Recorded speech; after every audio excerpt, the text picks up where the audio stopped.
Why would someone want to listen to this episode of Serenity Now for Entrepreneurs? I think you need to listen to this episode, whether you're successful, you're generating revenue, or you're still early. Resources to get funding is always going to be needed. I've got a client which was pre-revenue that we helped get about 8.4 million in government grants. I've got a client that's raised 30 million that came to me because they didn't want to dilute their investors anymore and keep ownership control. So it doesn't matter what stage you are with your business, whether you're at the concept, you've got the idea out there, or you've already raised money, you're always going to need funding to keep going, and you don't want to give away your company at any stage, even if you've raised money. Your investors don't want you to dilute. So I think that's why it's important, it doesn't matter what stage you're at, to listen to this episode. Hi, and welcome to Serenity Now, a place for entrepreneurs to ask questions, learn, get connected, and be inspired. Join us as we talk about all things business and the search for the ever-elusive Serenity Now in both business and personal life. Hello and welcome back to another episode of Serenity Now for Entrepreneurs. And today we're excited to have a guest and a hot topic all about funding. So this will be a resource podcast, and I'm your host today, Rita. And I've got my co-host today with me, Peggy. Welcome. And our special guest today is Bhavik Chauhan. Bhavik, I'm going to toss the mic over to you so you can do a quick intro about yourself. And then we're going to probably deep dive and grill you to death and ask you a million questions today because you're such an exciting guy. Thank you very much. Thank you for having me. And so I'm a former managing director of one of the largest boutique firms that specialized in tax credits and government grants. And for the last 7 years, I've been involved in the world of non-dilutive funding. To date, I've personally been involved in deploying probably over $400 million to Canadian tech companies through what I do. Fantastic.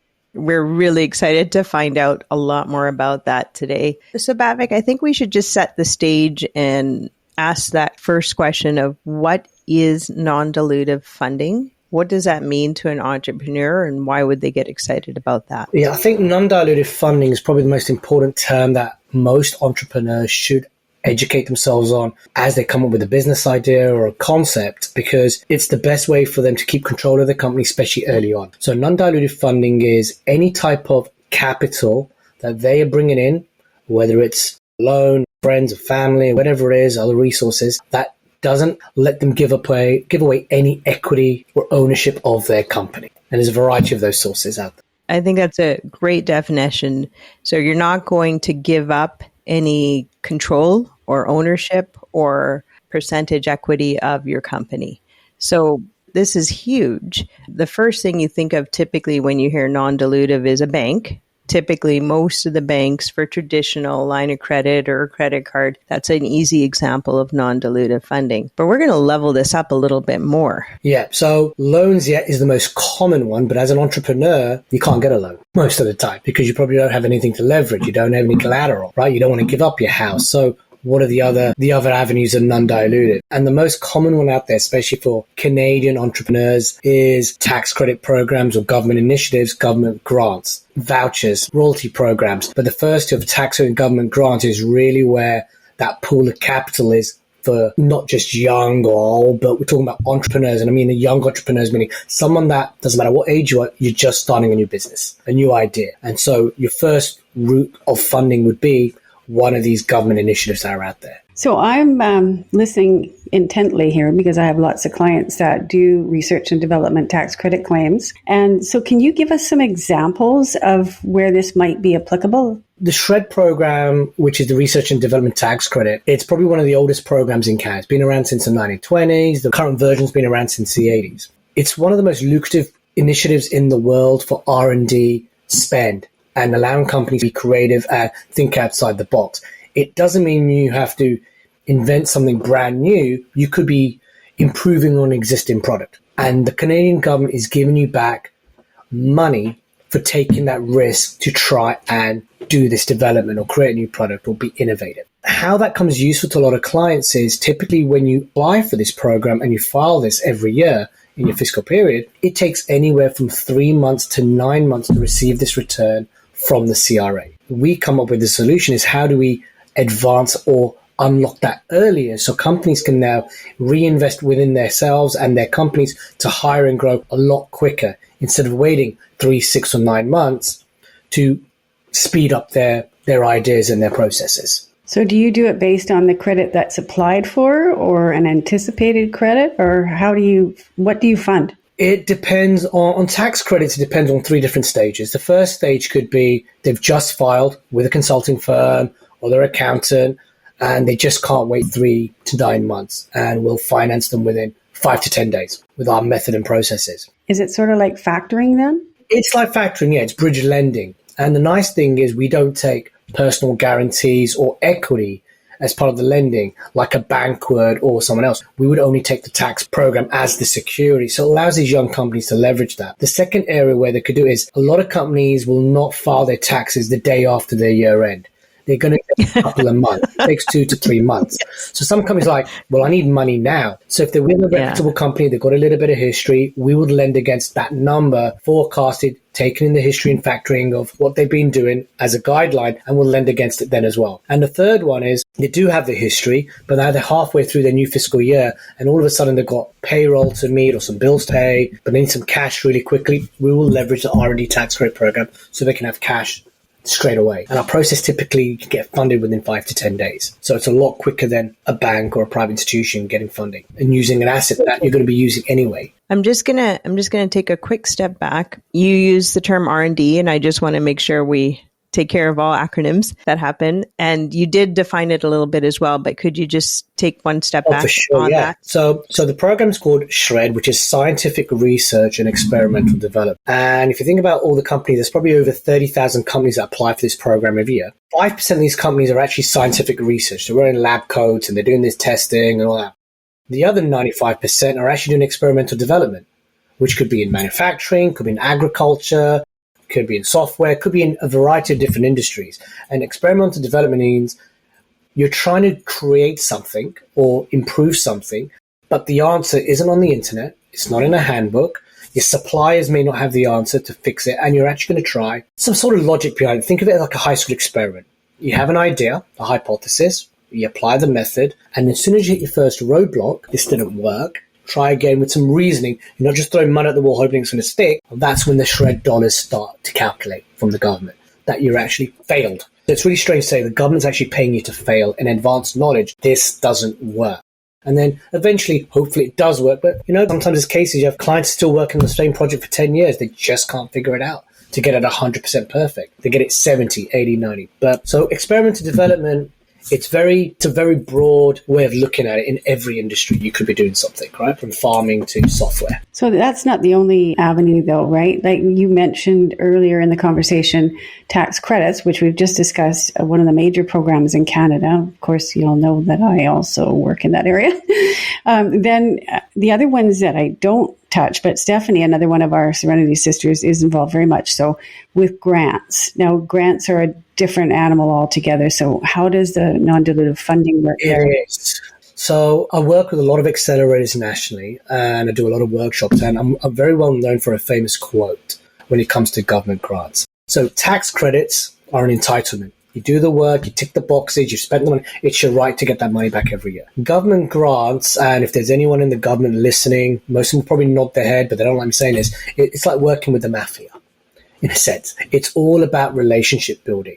So anything that's really large, you've got to think of the government as an investor, and they've got to really believe in your project, whether it's for R&D, for hiring, for marketing, that you're actually trying to grow a Canadian company and you're trying to hire more bodies to grow and you're trying to keep the IP and the tech in Canada. That's why these programs exist. The tax credit program is about $4 billion a year.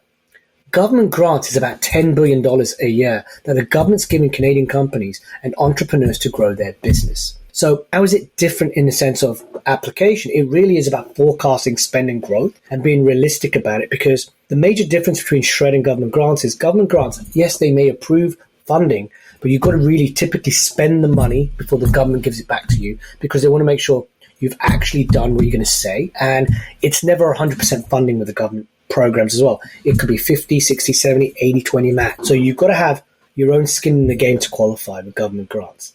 And a lot of young entrepreneurs and young companies, I think they miss the boat because they don't really try and understand how does the process actually work. let's take a quick step back. So you said a lot of great information there, Bhavik. So $10 billion in potential grant funding by the government per year for entrepreneurs. I think that might help with some knowledge right there. And so as far as how these grants can work or get deployed and or how to find them so that entrepreneurs can look to leverage on them, one of the biggest things that I hear is there a grant for this? Is there a grant for that? How do I look this up? How do I know? And then, and then the other part is like, it's daunting. It really is daunting. It is and it isn't. So you get a lot of people sometimes being burnt by red tape, didn't get successful. But the best way to look at it is if you're going to go into a business and you have an idea, how you're going to grow your business, you've got to have some sort of a business plan or a vision on how you're going to grow this. And a lot of founders have great ideas, but they don't think about the business or the go-to-market strategy. They just want to build. Especially a lot of these smart people that come out of the SR&ED program, especially scientists and engineers, they don't have to build things. They don't really have to take it to market. So the first step is have a plan. Think about the next 3 to 18 months. If you had capital, where would you spend it to grow your business? 80% of the time, it's going to be hiring more people. So once you've got to understand the landscape of where you'd spend money and what type of hires you might want to do, then there are resources that you could utilize from consultants to help you navigate these programs to platforms, the government, a little bit, the government sites where you can type in and get the information. Once you get a list of programs, the idea is you've got to match them to your actual business plan, not pivot your business to match the grant. That's huge. I think that's really important. You should say that one more time because a lot of people have come to me and said, I saw this grant, Rita, let's make this happen. And I'm like, did your end game and goals change all of a sudden overnight? So please, so the biggest one is make that. You've got to match the program to your business, right? Now, if there is a grant, and let's just say you found that this is 90% is exactly what there's 10% there isn't, or 20%, don't shy away. You'd be very surprised if you pick up the phone and you speak to a program manager and they really like you, they may say, let the 20% go. We still want to fund you. That's another great point because a lot of us feel like we have to tick every single box. And if you said like we missed 10 or up to 20% of it, we'd say it's a no-go. They won't accept me. What's the point of even trying? You've got to understand the government, again, is an investor. They want to invest in companies that are trying to grow. And if it's in a certain sector, agri-innovation, for example, and they want you to see companies grow because at the end of the day, as you grow, you hire more people. More people in the system mean more payroll taxes going back into the ecosystem. So it's a full closed loop on how they're trying to grow. Again, first tip is anything over $50,000, don't just do an application and submit it.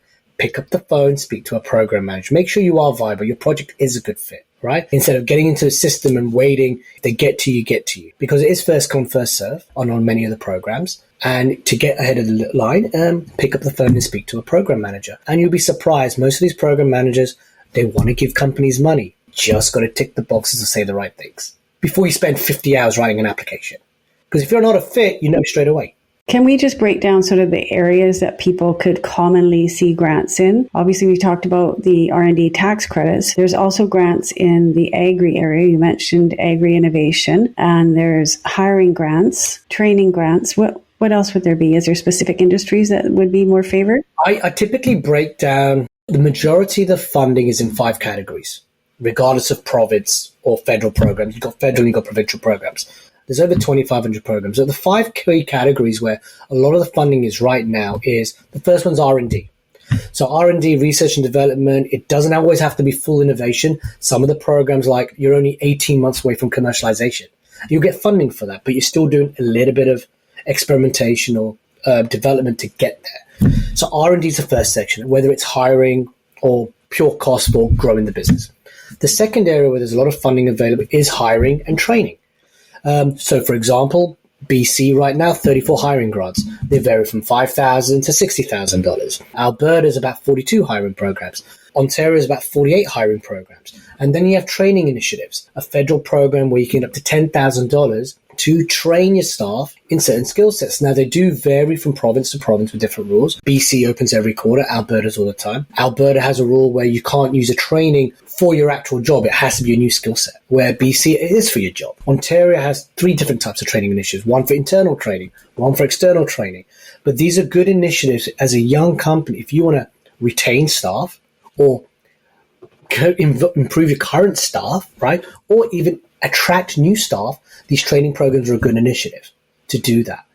And there's tons of them out there, right? So that's a big one. The fourth category is commercialization activities. So business development, whether it's exporting or collaborating with another country, there's different types of funding initiatives out there. You can get anywhere from $50,000 from a can export to a few $1 million, like on a program like CEDA, where you're collaborating with companies in India, right? This program's an initiative for working with South Korea in certain streams. And then you've got the fourth category would be capital expenditure. There are programs for certain industries where you can get money towards capital expenditure, especially agro-innovation and manufacturing in certain provinces. Right now, a big one is the dairy industry. You can get up to $10 million for buying equipment, improving your processes, and facilities. And the last category, which is a really big one right now, has been for the last couple of years, is clean tech, green initiatives. Tons of funding by different provinces and a big mandate at the moment. Now, there are other programs that are in arts and culture, film. There are some other small programs available. When I say small, they can vary from $50,000 to $250,000. But the most common ones are in the first 5 categories right now, where we're talking millions and millions of dollars of funding on certain initiatives. So when I've found a program that fits my plan, I apply, I talk to the program manager. When do I call you? So there's 2 stages where you can call me. So many of these programs, especially for the younger and early companies, is you may require matching funds to unlock the program. We have a mechanism, a ways to do this because we've been working with program managers for over 7 years.